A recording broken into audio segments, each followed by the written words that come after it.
black and tar inside of it. It's pretty fun.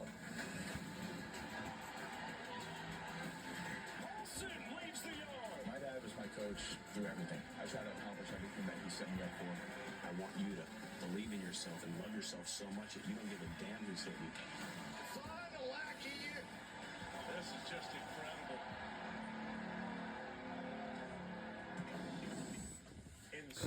We are back. Now we still got to unveil the whole bracket. So the first is going to be Southern Mississippi. That's in Hattiesburg Regional. Eagles, that's the Golden Eagles. The champs out of the Sun Belt, back-to-back times hosting a regional for the first time in program history. Their first game will be And they will face against Little Rock. Little Rock, the champs out of the Ohio Valley Conference. Trojans. This team put a scare into LSU last year, advancing to that regional final. Who else is headed to Hattiesburg? Jacksonville State. Jacksonville State. Stay cocky. Gamecocks. Their first NCAA appearance since 2019 when they won the Ohio Valley. Their first Conference USA title run ruling Liberty this past weekend. They will face the Virginia Cavaliers. The Who's in the house. Chris Pollard in his first season. That's going to be Virginia Cavaliers. Second appearance for UVA. Eric Becker recently returned from a hand injury. Really key for them. AJ Gracia, big-time home run hitter, all ACC performer. Southern Miss, fun place to play if you're Southern Miss. It is, and they're going to do it for back-to-back years. First time in school history that has happened. Graydon Harris, the Sun Belt Pitcher of the Year. It's a top team ERA in the Sun Belt. How about 100 punch-outs and 19 walks? That's a pretty good year for your ace right there. It's a balanced offense, but we got Trojans back in. We got Virginia healthy. And Jacksonville State may be the most dangerous 3 seed in the country. You heard it here. Again, the 9 national seed is Southern Miss. We go to the number 10 national seed. Number 10 national seed. Florida State Seminoles. Their 62nd appearance, second most all time. Wes Mendez, ACC Pitcher of the Year, headlining the outfit in Tallahassee. They will face the St. John's Red Storm. Red Storm. Storming through that Big East tournament, their 11th Big East championship.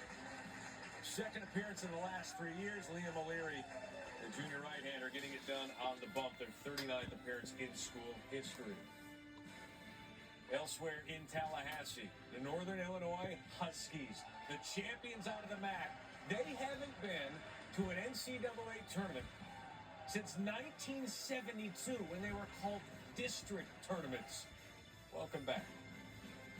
They will face the Coastal Carolina Chanticleers. They're teal and they're spectacular. 22nd NCAA appearance, top 5 in the nation in sack bunts and hit by pitch. Let's go. Coastal Carolina with Florida State hosting here.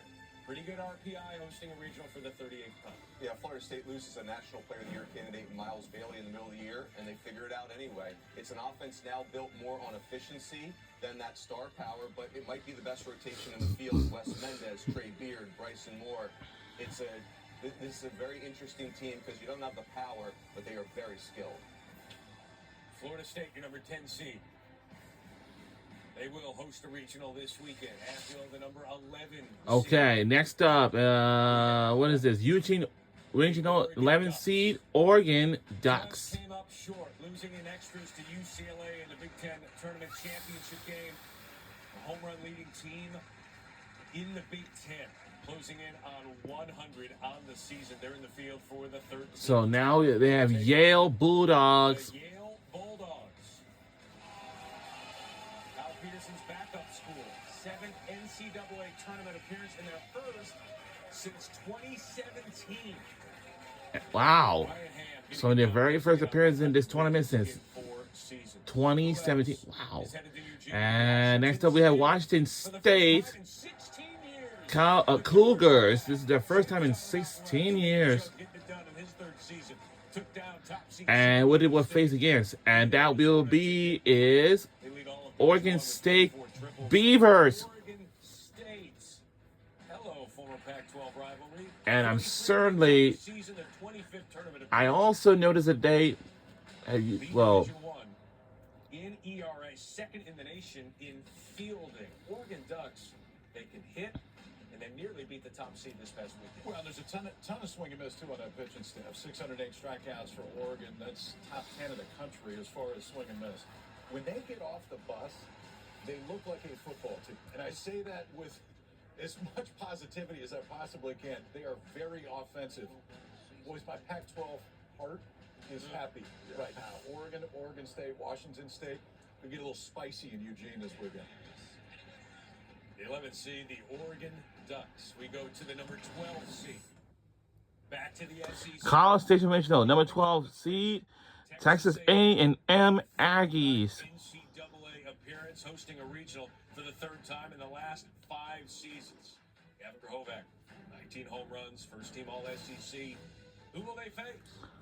They'll face against Lamar Cardinals. The South Cardinals. champions. Their first appearance in 16 years. They've been on the Wow. court. This is going to be their first appearance in the NCAA tournament Second in the South, since but in the regular season, in won the 16 championship. years. Home crowd, Vincent Beck. And right down below, we have Texas State Is in. Bobcats. The Sun Belt. This was one of those teams, perhaps on the bubble and on the cusp. The home run leading team in the Sun Belt gets into the field. It will be face Will face the USC Trojans. out of the Big Ten. It's been a long time since they've made back-to-back tournament appearances. In fact, since 2002. Wow. 10 shutouts this season, most in Division I. Mason Edwards, Big Ten Pitcher of the Year. Texas A&M, they've dealt with some injuries here. How they looking now? Yeah, A&M's offense has been an absolute horror movie. for And, opposing pitchers. yeah. It's just up and down. Gavin Grohovac and Caden Sorrell. You know, the A&M Aggies always play against the Longhorns When A&M gets enough pitching, for this rivalry it's game. just a lot to handle. Every year. And of course, Texas A&M, your number 12 seed. You know who used to and be next up we have is Will Bolts. Lincoln and Regional. That's going to be Nebraska Cornhuskers. Nebraska is in. Nebraska Cornhuskers.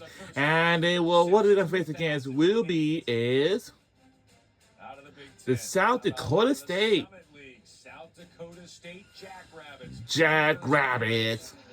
In 13 years. It's going to be the very first appearance in this NCAA tournament since 13 years. Man, wow, that's a long time. And Arizona State Sun Devils. Out of the Big 12, their 43rd appearance. This is their 43rd appearance ever since. Harrison, or as we call him, Harry Bond. Big 12 player of And they will take on is a fun regional Ole Miss Rebels. It's going to be happening for them at 9 p.m. Eastern Time on ESPN2. Mike Bianco. So, Atop the Ole Miss home run record books. The 27th tournament appearance for the Rebs out of the ACC. Great to have a regional back at Haymarket Park. First time since 2008 Haymarket. I'll see you this weekend. Yeah. It's going to be really good.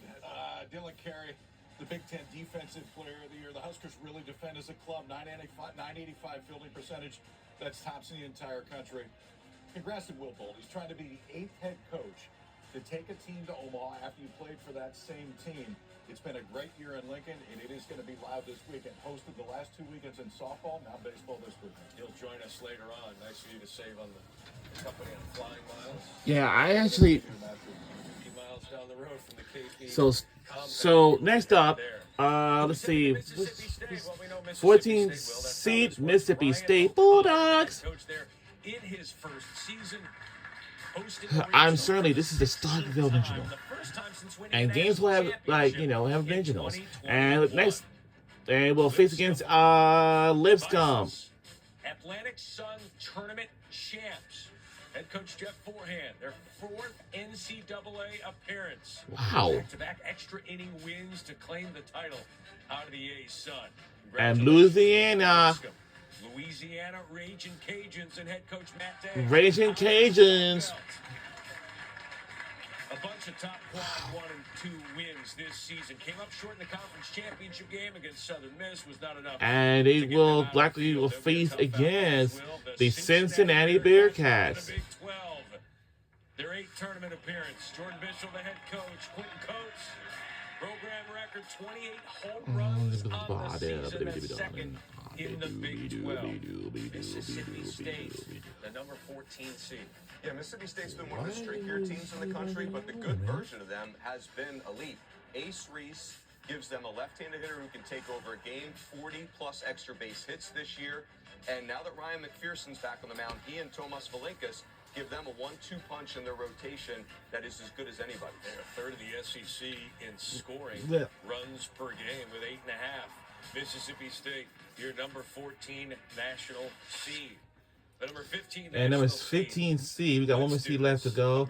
And this one's going to be Kansas and Hoagland Lawrence. Ballpark.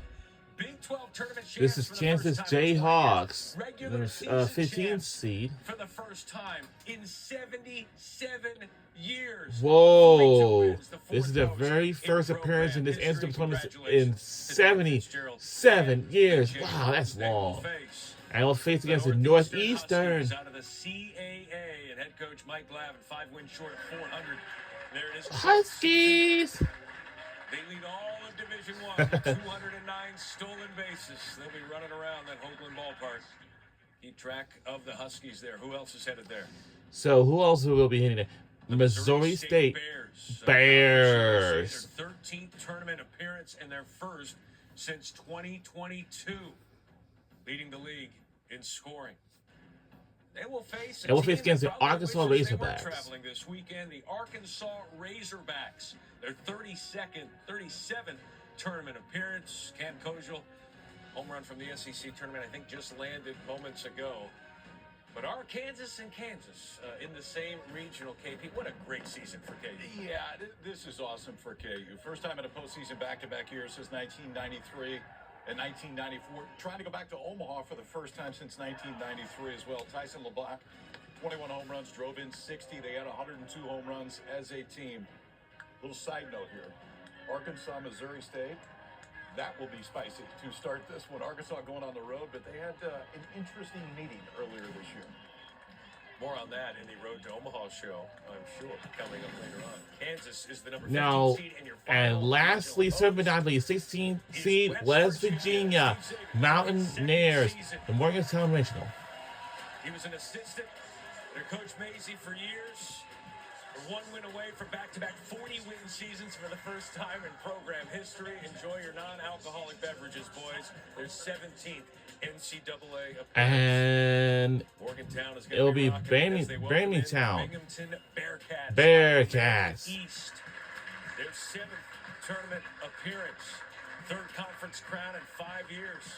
Regular season champs as well. Tied a school record with 31 wins. Congratulations.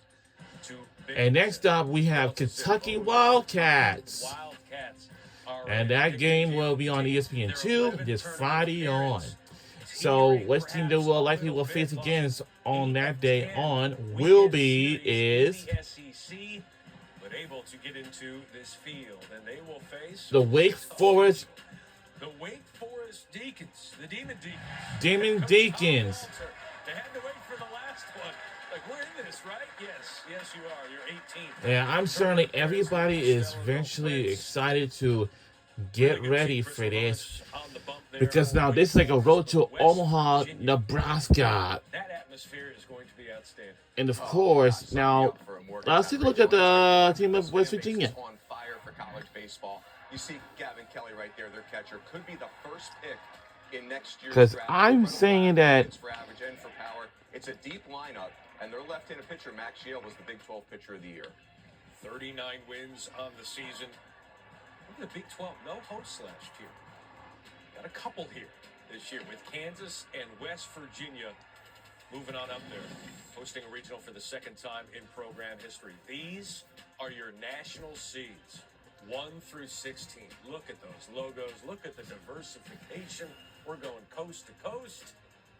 This is going to be a fun ride. Your initial take on the top 16.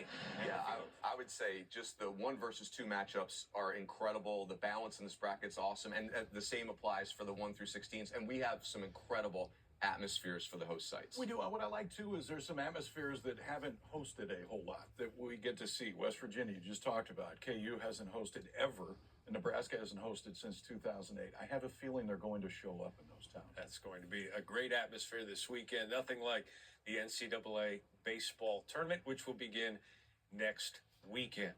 Coming up next, you mentioned a team that hasn't hosted in a while, Nebraska. That chair, we hope, will be occupied by Will Bolts. Coming up, he's had some great memories as a player, looking to make some more as a coach. Plus, the committee chair will be with us this week. We'll be right back on the other side.